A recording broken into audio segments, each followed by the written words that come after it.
Okay, বেশি distracting. কেন? মানে যেমনি সেমনি মানে কি distracting? Distracting হলে ইয়ে করতে পারি। ও না না না না।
And he amongst you who takes them as their ally, فإنه منهم. He is one of them. One of them meaning he's one of the Christians and Jews. Meaning what? This is beyond the pale of Islam.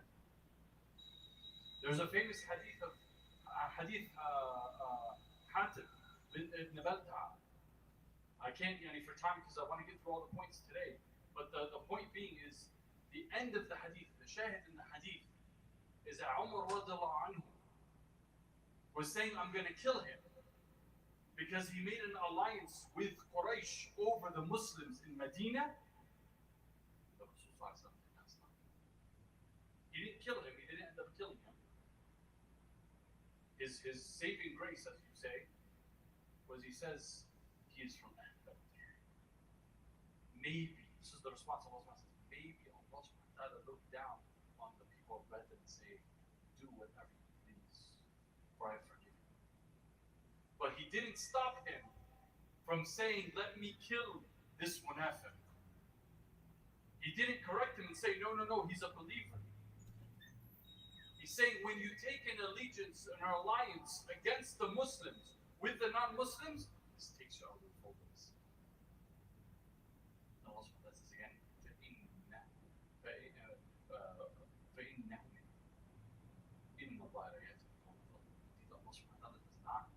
support those who transgress. And another ayah, Allah subhanahu wa ta'ala says, لا تجد قوما, you will not find. Allah subhanahu wa ta'ala, when Allah subhanahu wa ta'ala says something, it's the truth. وَقَوْلِ الْحَقِّ, He's beginning there saying, you will not find. This is a exclusionary statement. Does Allah subhanahu wa ta'ala mistakes? Does Allah subhanahu wa ta'ala forget? No. Is Allah subhanahu wa ta'ala inaccurate when He says? No. So Allah subhanahu wa ta'ala is saying, you will not find. This kalam is perfect. What will you not find? You will not find qawman, a people, يُؤْمِنُونَ بِاللَّهِ وَالْيَوْمِ الْآخِرِ, that truly believe in Allah in the final day. يُوَادُونَ مَنْ حَادَ اللَّهَ وَرَسُولَهُ, that they will have a positive friendship with those who oppose Allah subhanahu wa ta'ala and the Rasul sallallahu alayhi wa sallam. Even if, وَلَوْ كَانُوا آبَاءَهُم, even if they're their fathers, أَوْ أَبْنَاءَهُم, or their children, أَوْ إِخْوَانَهُم, or their brethren, أَوْ عَشِيرَتَهُم, or their companions or their tribesmen. أُولَٰئِكَ كَتَبَ اللَّهُ أُولَٰئِكَ كَتَبَ فِي قُلُوبِهِمُ الْإِيمَانَ. These are the people that Allah subhanahu wa ta'ala has written in their hearts an iman. وَأَيَّدَهُمْ بِرَوْحٍ. He has supported them. He supported them with strength from Allah subhanahu wa ta'ala. Not just that, وَيُدْخِلُهُمْ جَنَّاتٍ. He will enter them into Jannah. تَجْرِي مِن تَحْتِهَا الْأَنْهَارُ خَالِدِينَ فِيهَا. Rivers under which flow in these gardens of Jannah forever. رضي الله عنه. So it doesn't even stop there.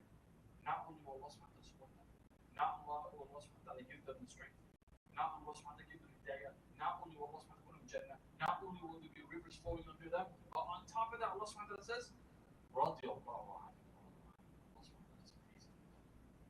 They are pleased with them. أولئك حزب الله. These are the حزب الله.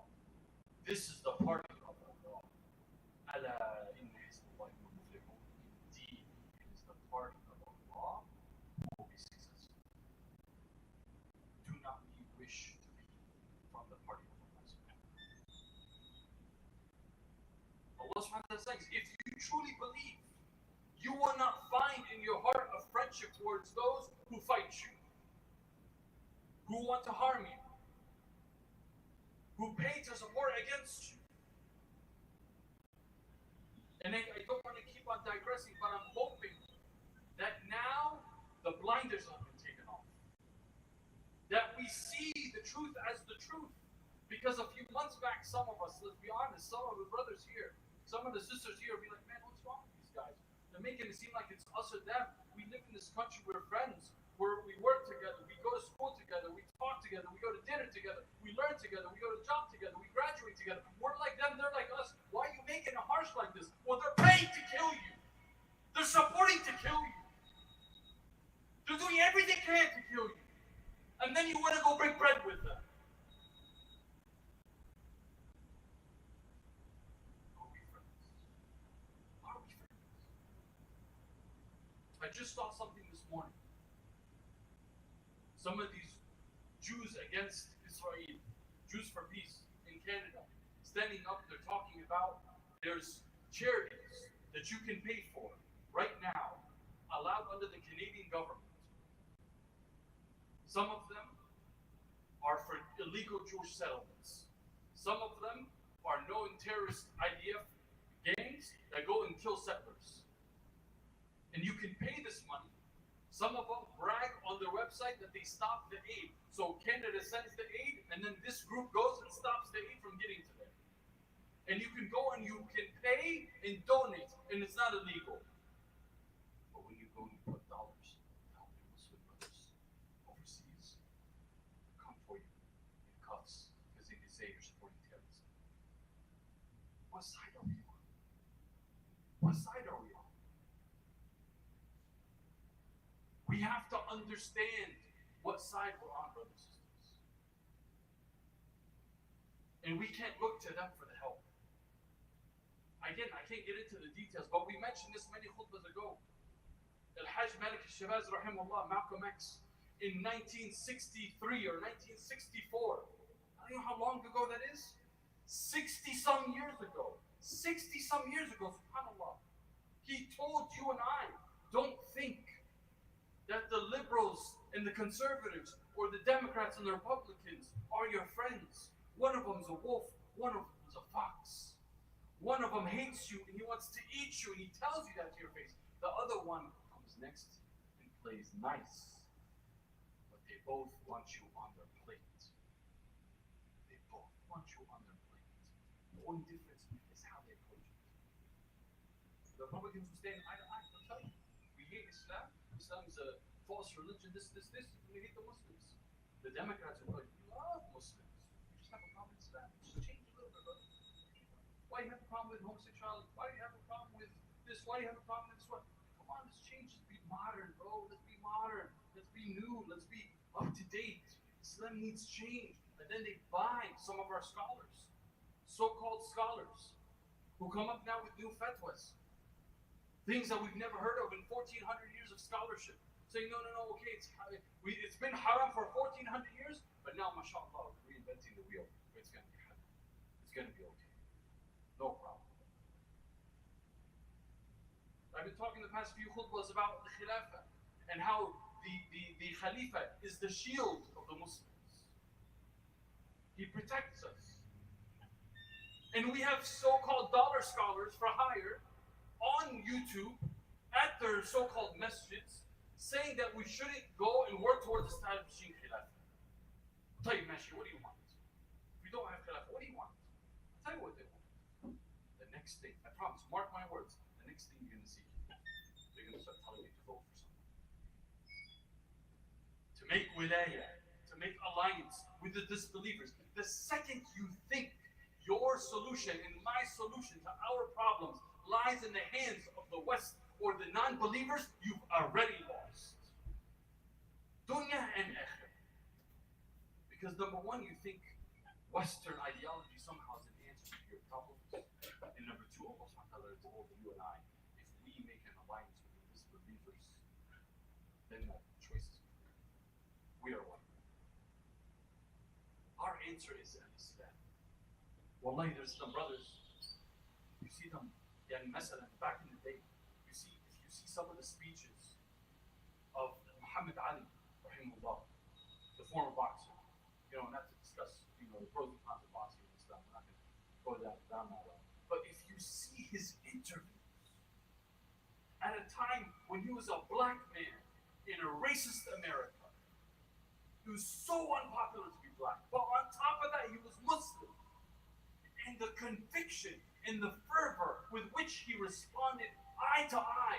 We told him, you're what's wrong. Look at your ways. Look at how your women dress. Look at how your people act. Look at what you did. And he points the fingers back at them. He doesn't care. He didn't care to the point at when he was at the pinnacle of his career. He was the world heavyweight champion. And they came and they told him to do something that he felt was haram. He said, let's go to jail. And he put his money where his mouth is. He went to jail for it. He went to jail for it. And they took his title. Didn't they? And how much did he know of Islam? But I can tell you, it's probably very, very, very minimal compared to what you know. But he had iman. He had conviction. But yet believed he knew he was in the truth. So he didn't shy away. When he saw something wrong, he called it out to their face. To their face, you're wrong. Look at your ways. Your ways are backwards. Your ways are messed up. My way is from Allah. My way is correct. Because it comes from the one who created us. This is the conviction we have, brothers and sisters. And Allah subhanahu wa ta'ala tells us in verse 9, إِنَّمَا وَلِيُّكُمُ اللَّهُ وَرَسُولُهُ. Who is your wali? Who do we have the allegiance to? Allah subhanahu wa ta'ala and the Prophet sallallahu alaihi wasallam. وَالَّذِينَ آمَنُوا. And those who believe. وَالَّذِينَ آمَنُوا الَّذِينَ يُقِيمُونَ الصَّلَاةَ وَيُؤْتُونَ الزَّكَاةَ. Those who establish salah and pay zakat. Every single time we say in iman, those الَّذِينَ آمَنُوا, Allah subhanahu wa ta'ala almost always pairs it with doing good deeds. Because talk is cheap in Islam. We believe we're going to do. وَهُمْ رَاكِعُونَ. And they make ruku', meaning they pray. وَمَنْ يَتَوَلَّ اللَّهُ وَرَسُولَهُ. And he who takes Allah as his friend and his wali. وَالَّذِينَ آمَنُوا. And the people who believe, meaning he's with the ummah.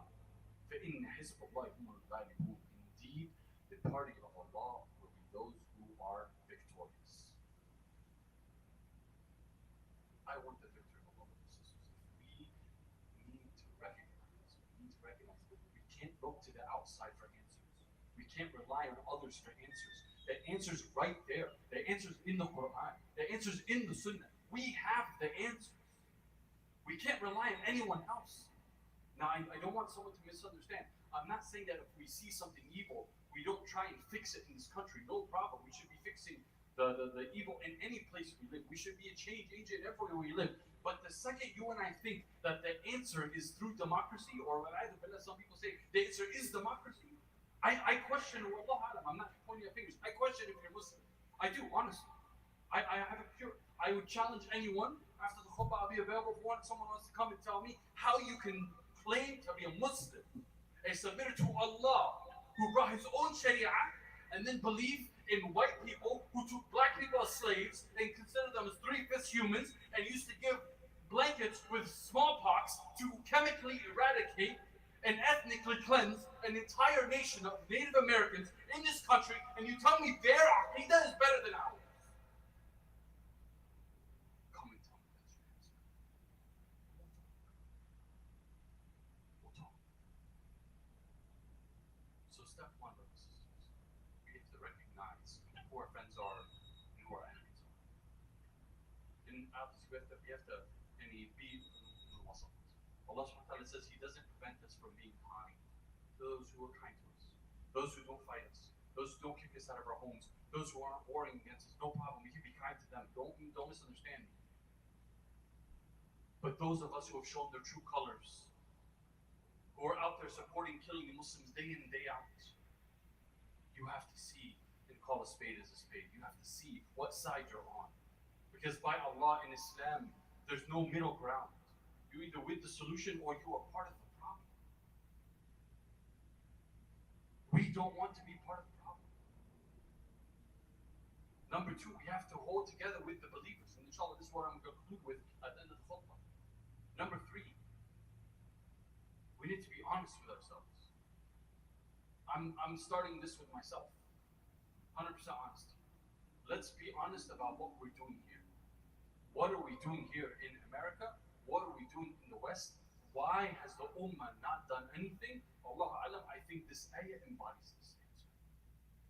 I can't speak for you, but I'm openly speaking for myself. Allah subhanahu wa ta'ala says, Qul, say, O Muhammad, in kana aba'akum, if your fathers, wa abna'akum, in your children, wa ikhwanakum, in your brothers, wa azwajakum, in your spouses, wa ashiratakum, in your people, وأموالا اخترتموها, and money that you have earned or gathered, وتجارة تخشون كسادها, and trade that you're afraid of losing, ومساكن ترضونها, and the homes that you live in and you love to dwell in, أحب إليكم, more beloved to you, من الله, from Allah, ورسوله, and the Prophet صلى الله عليه وسلم, وجهاد في سبيله, and fighting in the way of Allah subhanahu wa ta'ala, فتربصوا, be prepared. حتى يأتي الله بأمره, until Allah subhanahu wa ta'ala comes with his command. والله لا يهدي القوم الفاسقين, and Allah subhanahu wa ta'ala does not give hidayah to those who transgress and who disobey. Let's be real. The more money we get, the more we're enslaved to what we have. Alhamdulillah for the ni'mah I have. Alhamdulillah, I'm being honest with you. I'm putting my heart to the life. Alhamdulillah for the ni'mah we have. We have so much. But part of me wonders, is everything I have the reason why I don't want to sacrifice more? Because the people over there who don't have anything have no problem sacrificing. Have no problem leaving their lands and doing what they do. We are buying the chains. We are paying for the lock and the chain, the ball and the chain that holds us down to this material world. We're paying for it ourselves. We are locking ourselves up in the dunya against that. And Allah Alam, I think this is the main reason why no one has done it. Except a few. Except a few. SubhanAllah. You hear, yani, I remember there's a non-Muslim woman that was giving an interview response when the Houthis were launching these attacks on the boats. And she's like, the interviewer's like, yeah, these guys are terrorists and they're disrupting the shipping lines and they're costing money, whatever. She's like, money and human life. Money and human life. Look at your question. Look at what you're saying. What is more valuable to you? Because they want to disrupt shipping lines to allow goods and food and water and electricity to let people survive, and you're complaining of the cost of goods. This is how cheap the blood of the believer is today, brothers and sisters. When Allah subhanahu wa ta'ala tells us the blood and the honor of the believer is more sacred than the cow. In the eyes of Allah subhanahu wa ta'ala. More sacred than the cow. Which brings me to the third point. If you want to fix the situation, it starts right here, right now, with brotherhood. I stood before you a few khutbahs ago, and I mentioned to you, I mean, it was a long talk. I've dropped a lot of names, a lot of organizations, giving you the crazy web in the UK, because we don't have all that information in the United States, but the crazy web of these politicians and people who dedicate themselves to the pro-Israeli Zionist cause. They dedicate themselves to this. We can't even agree on Eid, on how many rak'ahs for Ramadan. We fight over this.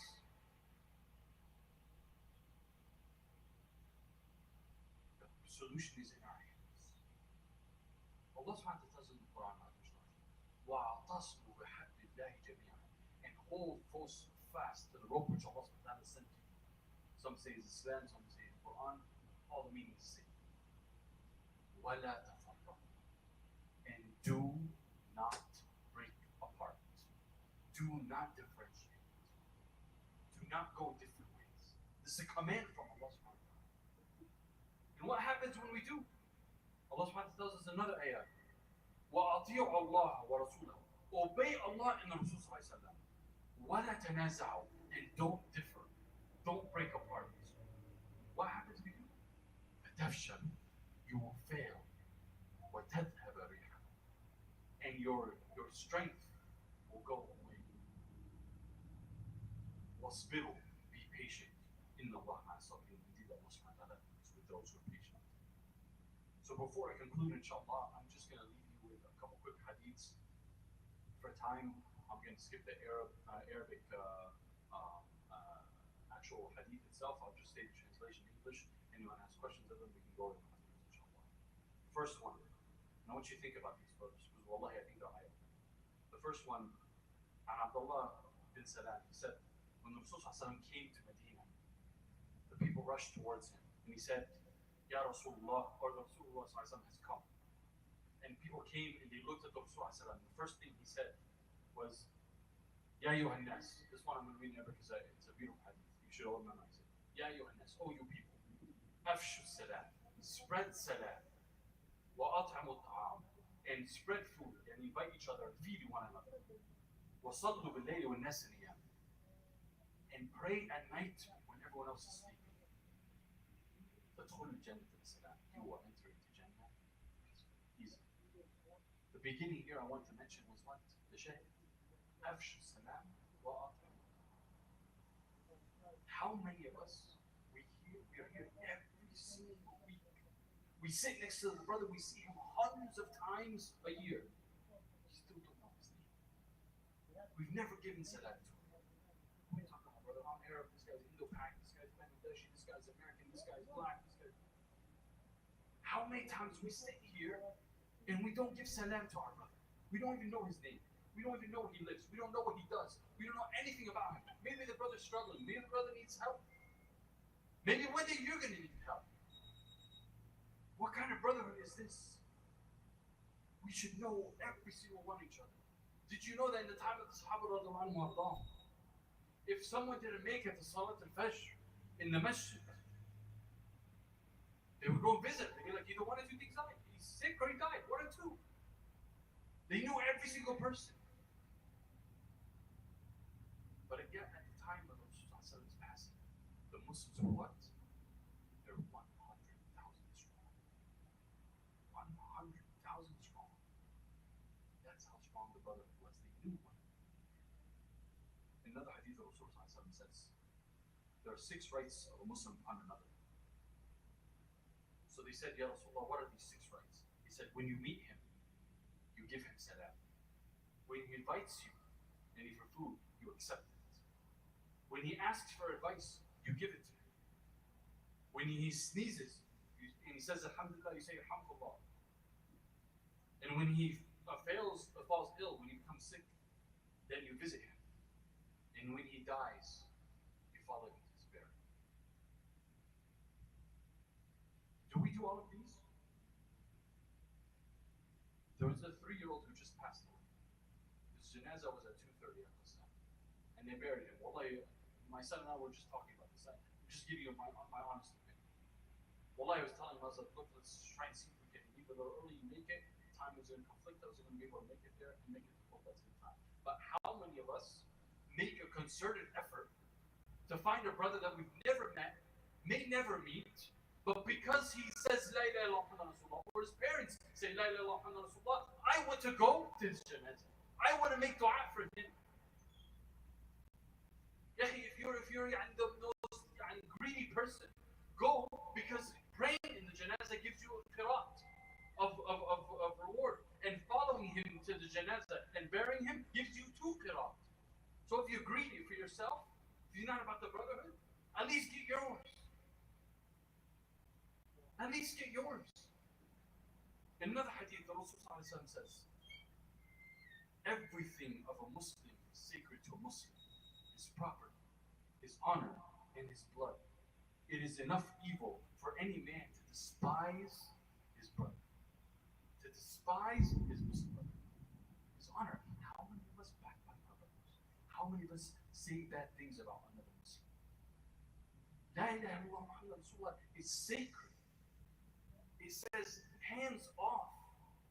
When someone comes to me, they're like, yeah, did you hear what this brother said? If things go on left, I'm not interested. If you got something good to say, man, no problem. You're going to start backbiting and just putting your brother down? This is from Shaitan. Just stop, bro. من كان يؤمن بالله واليوم الآخر فليقل خيرا أو ليصمت. He who believes in Allah in the final day, let him say good or shut his mouth.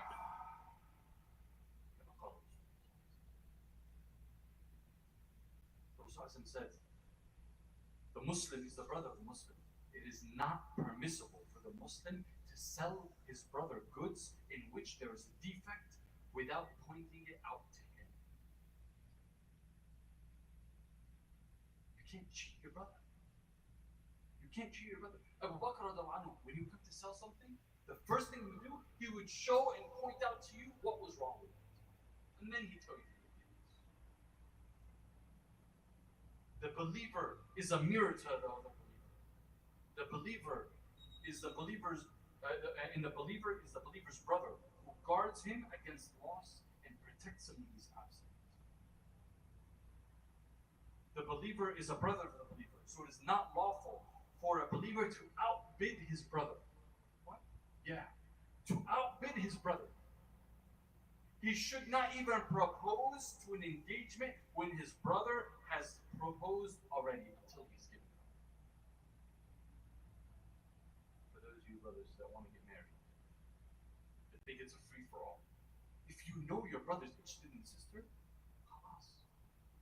Would you like if he did it to you? Then don't play like your brothers if you're doing it to him. A man must not offer a price above that offered by his Muslim brother. Look at this. This is fiqh mu'amalat that we don't even know. A believer is the mirror of a brother. A believer is the brother of another brother. He protects him against loss and defends him behind his back. A Muslim is a brother to a Muslim. You should never deceive him or lie to him, nor leave him without assistance. Everything belonging to a Muslim is inviolable for a Muslim. His honor, his blood, his property. Piety is here. Taqwa. He says, the Rasul said 3 times, it is enough for a Muslim to commit evil by despising his Muslim brother. Meaning you not liking your brother in Islam is a major problem in itself. Do not belittle any good deed, even meeting your brother. And indeed, of the hadith, the Rasul says, سبعة يظلهم الله لا يوم لا ظل إلا ظله. 7 whom Allah subhanahu wa ta'ala has promised shade from his throne on the day on which there will be no shade except he who Allah subhanahu wa ta'ala shades. One of them is what? رجلان تحابا في الله. 2 men who love each other for no other reason other than the love for Allah subhanahu wa ta'ala. They come together on this, وتفرق عليه. They come together just because they love one another. في سبيل الله, and they leave for this. Not for soccer, not for hookah, not for this. Now we're coming together because wallahi I love you. Because you're my brother. And the more I see you in the ibadah of Allah, the more I see you in the forefront of trying to do things for La ilaha illallah, the more I should love you and want to be like you. And you should encourage me to do the same. As we say in the Quran, it says, وَسَارِعُوا إِلَى الْخَيْرَاتِ. Race with one another, compete with one another in khair. Do not hate one another or be jealous of one another. Do not desert one another. O Allah's worshippers, be brothers. It is unlawful for a Muslim to desert his brother Muslim and not talk to him for more than 3 nights. How many times have I gone and cut my guy and never talked to him? But I bet it's Muslim family, which is the double one. Why? Because Silat al-Rahim is a requirement in Islam, connecting the ties of kinship. None of you believes till he loves for his brother what he loves for himself. I ask you, brothers and sisters, look at how you treat someone you don't know, you never seen, you never talked to, you don't look like him, you don't speak like him, you don't smell like him, you don't walk like him, you don't talk like him, you're not from the same country, you're not from the same tongue. Nothing between you and him are alike. Except the one thing that matters is that he and you say, La ilaha illallah, Muhammad Rasulullah. And if that does not change your and my relationship with him, that this hadith is not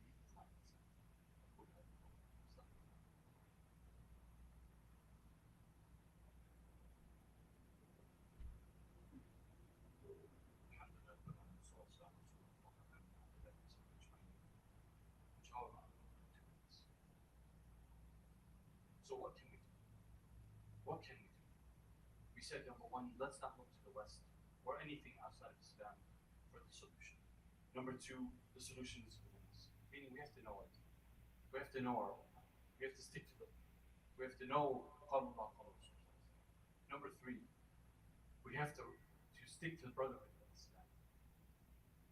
We have to recognize how important it is that someone says La ilaha illallah, and that makes him a brother to you, and you have rights upon him, and he has rights upon you, just because he says La ilaha illallah.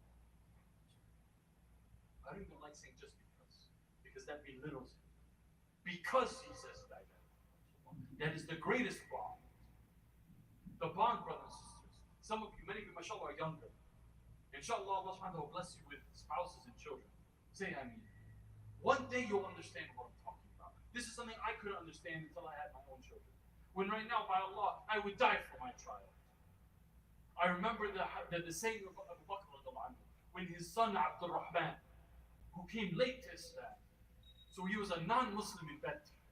He comes to him and he says, "Oh my father, I saw you in Badr and I tried to hide from you, so I wouldn't fight you." And Abu Bakr says to him, "By Allah, I looked for you on Badr, because had I seen you, I would have killed you."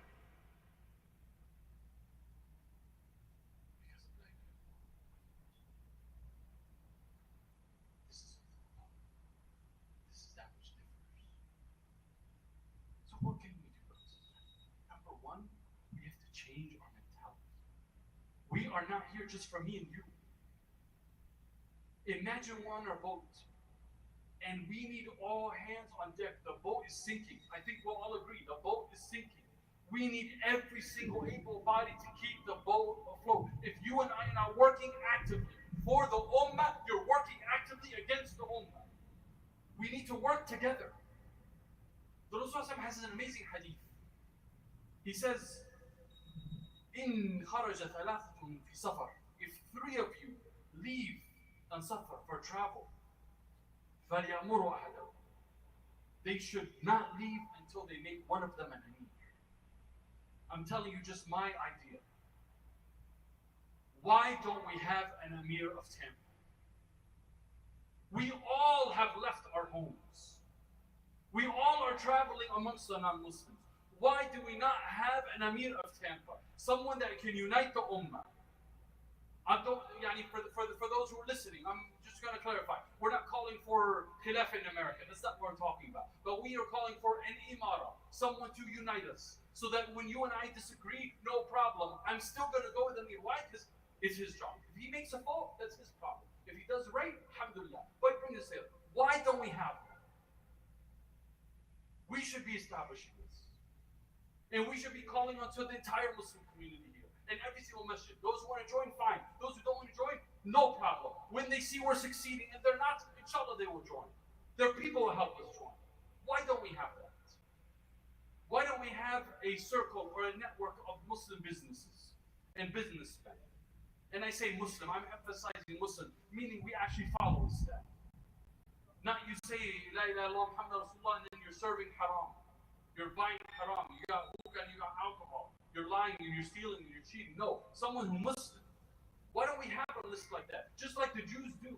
They have a list of the Jewish-owned businesses that they have. And they only buy from them. And they only sell to them. Why don't we have that? Is that so hard to do? So that the money stays with us in our community. Builds us. Same thing that Malcolm X rahimahullah was saying 60-some years ago. Because, brothers and sisters, what you and I don't realize is that financial independence buys ideological independence. When you can afford to do what you want, you can afford to say what you want as well.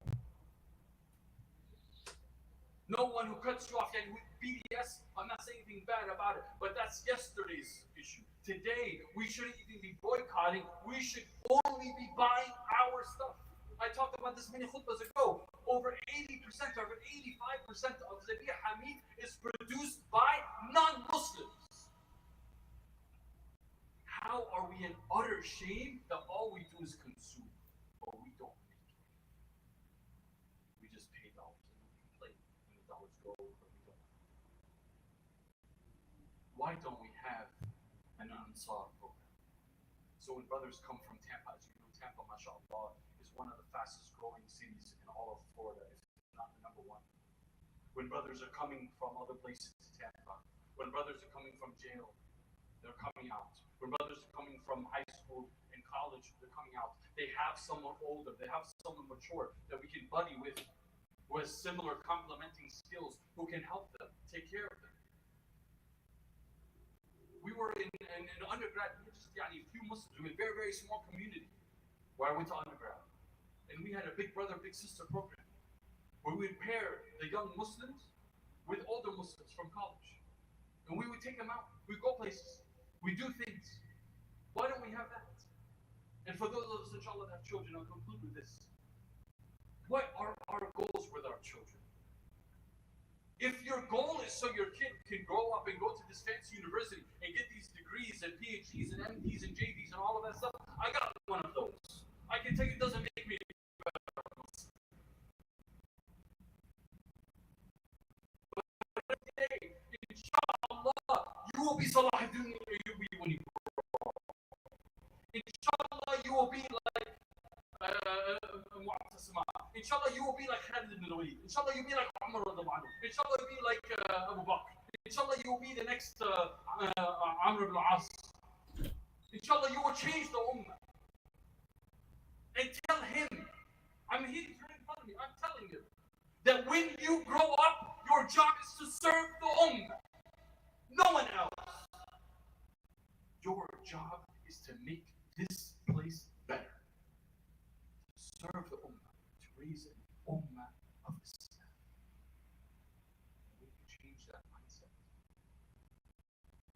We start holding hands, not just figuratively, but literally.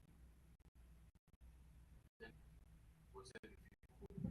What kind of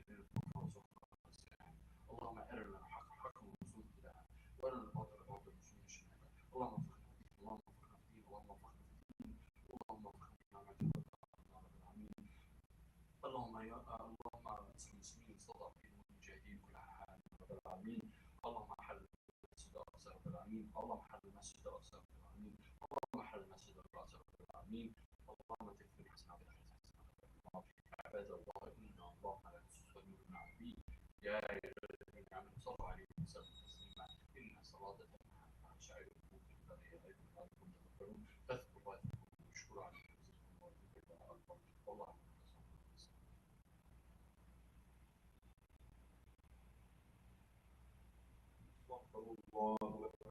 أن لا إله إلا الله أشهد أن محمدا رسول الله حي على الصلاة حي على الفلاح قامت الصلاة قد قامت الصلاة الله أكبر لا إله إلا الله.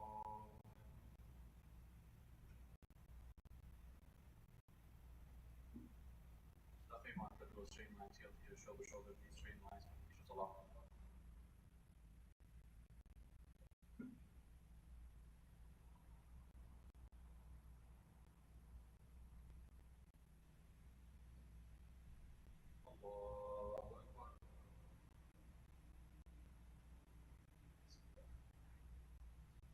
الحمد لله رب العالمين الرحمن الرحيم مالك يوم الدين إياك نعبد وإياك نستعين اهدنا الصراط المستقيم صراط الذين أنعمت عليهم غير المغضوب عليهم ولا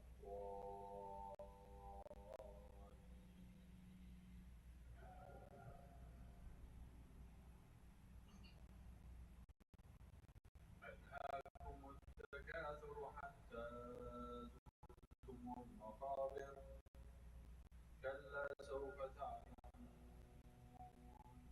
ثم كلا سوف تعلمون كلا لو تعلمون علم اليقين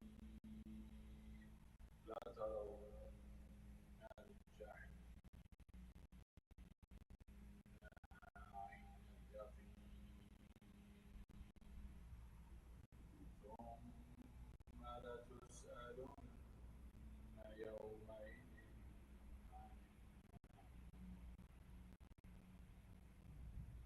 الله.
عليهم ولا الضالين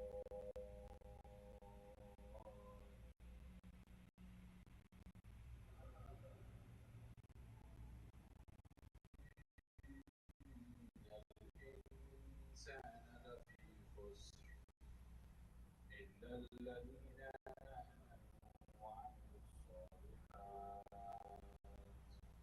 وتواصوا بالحق وتواصوا بالصبر.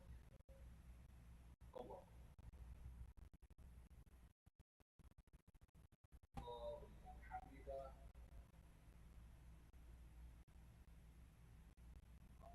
الله أكبر.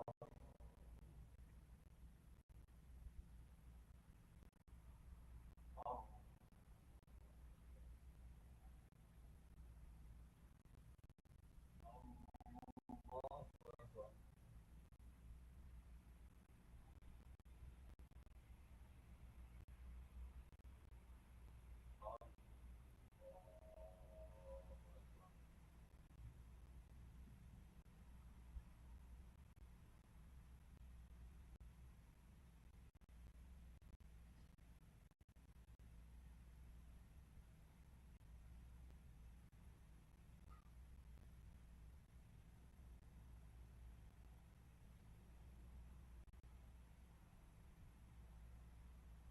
السلام عليكم ورحمة الله. السلام عليكم ورحمة الله.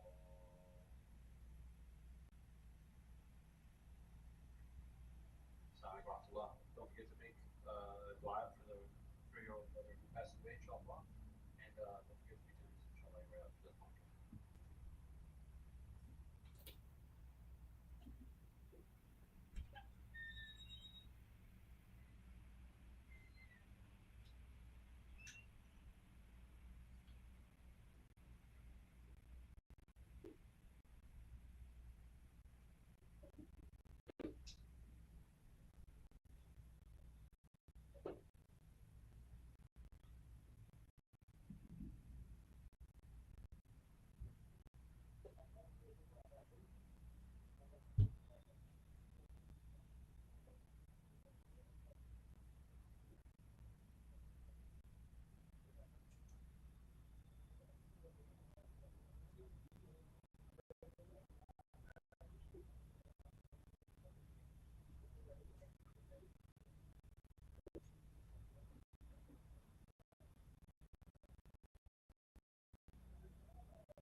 Everything is funny.